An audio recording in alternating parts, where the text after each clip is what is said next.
Hi, I'm Geoff Phillips. Welcome to Inkscape for Teachers. In this episode I'll be showing you how I constructed this function in inverse diagram.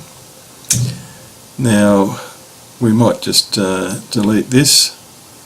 If I drag a marquee around that and delete. Oops, I missed it. Drag a marquee around the whole lot. If it doesn't select the whole lot it won't delete. And now I'll start with a square. So rectangle tool, Control Shift and drag from the centre outwards and get a square. Under extensions, now I'll go to render, function plotter, and I'll put in this range. You can see here -5 to 5 for both axes, 300 points to plot, and x squared -4 entered here. Notice the double asterisk means power, so the caret symbol doesn't work, so you'd use double asterisks for power. I won't click with the rectangle, I'll just draw the axes, I'll apply and close. You can see I've got a nice parabola there. I'll adjust the height there so that it's within the bounds. So selection tool, if I click the parabola, actually it's I'll Control Shift K to break it apart. It's sort of drawn with the axes there. Now if I click the parabola, it's just that selected, and N for node tool, and I'm going to click that node and shift click that node and break apart there using that icon. I could have double clicked to insert a node and break it at another point, but I'll make do with the nodes that were there. And also under path, break apart. If I scroll out, zoom out, select tool, you can see the different sections there. So click that one, shift click that one and delete. Now if I'll just format this graph, click it and shift click blue, crank that up to 0.7, and now I'm going to draw a mirror line using the Bezier pen tool, B, and make sure it's snapping to the corners.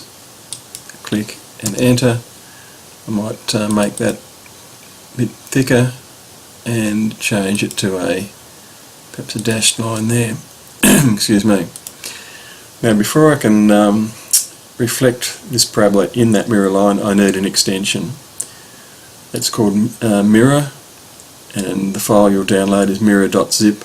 You need to extract the files to this directory here where the Inkscape extensions are. But where do you find mirror.zip? I go to the internet and do a search for Inkscape mirror extension, and this should come up. Click on the link and then click on this here to download, and it will download mirror.zip. I go back to Inkscape. As I said, make sure you extract those files to this extensions folder. Restart Inkscape. Once you've done that, it'll be available. So now I'll click the graph and I'll shift click the dotted line, and I'll go to extensions, modify path and mirror. If I just do that, you'll notice it just reflects the graph. So I Control Z, click the graph, Control D to duplicate it.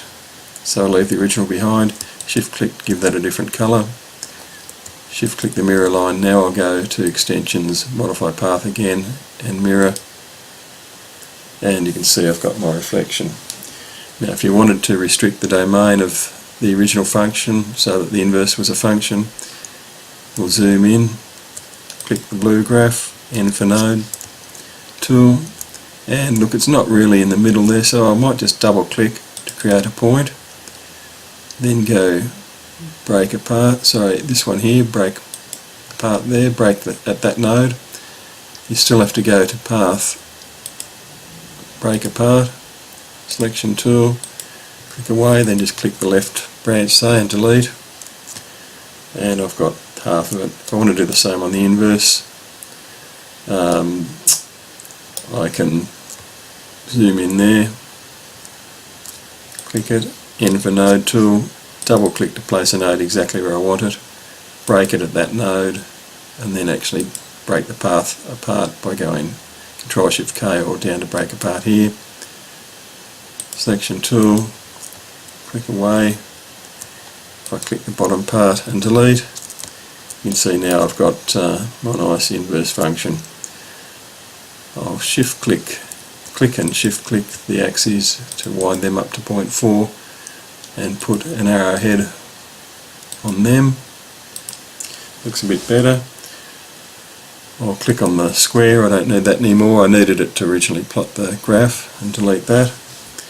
And I can then label the graph with X and Y, or F power of -1, or not power of -1 really, but F -1 here and F there. We can do the labelling, but I think you can probably cope with that. So I'll leave that at that point, and as always, thanks for watching.